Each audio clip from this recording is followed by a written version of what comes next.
Hi guys, so I thought I'd take some time out just to run through my top 10 tips when visiting Zimbabwe. So I've been here for about 4 or 5 days now and got a lot of stories, got a lot of history, explored a lot of the country, so I thought I'd wrap them up into 10 top tips. So if you do think you want to come to Zimbabwe, here's the things you should know.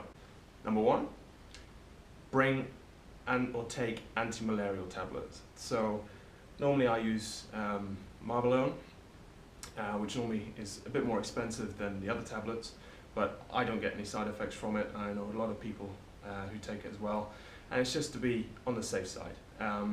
Harare isn't really in the sort of malaria zone, but anywhere sort of up north or further down south in the country, you definitely do need malaria tablets.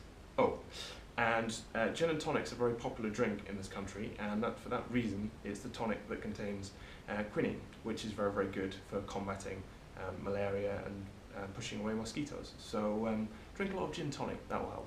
Number 2, bring high factor sun cream. Even though it probably feels quite cool in the mornings, cool in the evenings, depending on the time of year that you come, the weather is very, very hot, particularly in the northern part of Zimbabwe, up near Kariba, Victoria Falls, and so on and so forth. So we're talking 30, ideally up to 50 and in excess, particularly if you have kids. So bring high factor sun cream or buy some at the airport when you arrive. Very important. 3, I mentioned in a previous video that a lot of the locals are just really, really inquisitive. They might sort of watch you go past with a kind of I don't know, solid face really, I suppose, not really smiling, not really doing anything, but if you wave at them or speak to them, they will wave back and speak to you back. They're just interested in who you are and what you do and why you're in Zimbabwe. So feel free to speak to them and they'll chat back. They're a very, very literate country, and they just love talking to sort of new people who are coming in. So chat, be friendly. Number 4, very important point. So the shape of Zimbabwe is almost like a ball, I suppose, which means that when you land into Harare in the center, it's very easy to explore, all the different areas. So you have obviously the main city of Harare, which is not as high rise as I thought it was going to be, but a good city to explore. And then sort of further up north, you've got Kariba and Lake Kariba, with the Zambezi River running through it. All the way over to the west-hand side of the north is Victoria Falls, which is probably the main place that most people come when they visit Zimbabwe. They do a little trip and hop into Victoria Falls, say they visited Zimbabwe, and that's that. But there's so many other places to discover. So just south of Victoria Falls is the Hwange National Park, and some of the species there, it's so diverse that when you go on a game drive, you don't see any other vehicles. It's very, very exclusive. You see a lot of game in their natural habitat, and it's fantastic viewing. Probably then over to the very east, they have the Eastern Highlands, which they're very, very proud of.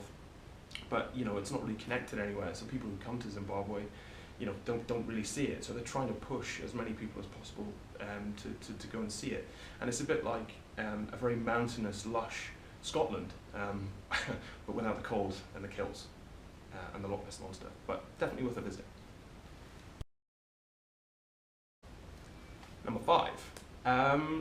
Africa being Africa, you probably expect delays, is my next tip. So whether you're waiting for a bus or you're waiting for a plane or something else, just have patience, because things are often delayed.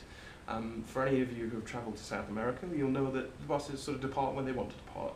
And here it's very, very similar. So have patience and expect delays. But don't worry, you'll get to your destination eventually. Number 6.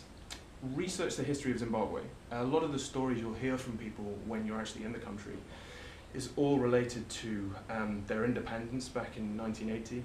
So you'll hear previous stories about Rhodesia and then obviously Zimbabwe becoming independent from that. You'll hear a lot of stories about the different political parties and what's happened. Obviously there's a lot of turmoil and history there that still happens, to be honest, to do with farmers and farms getting confiscated and so on and so forth.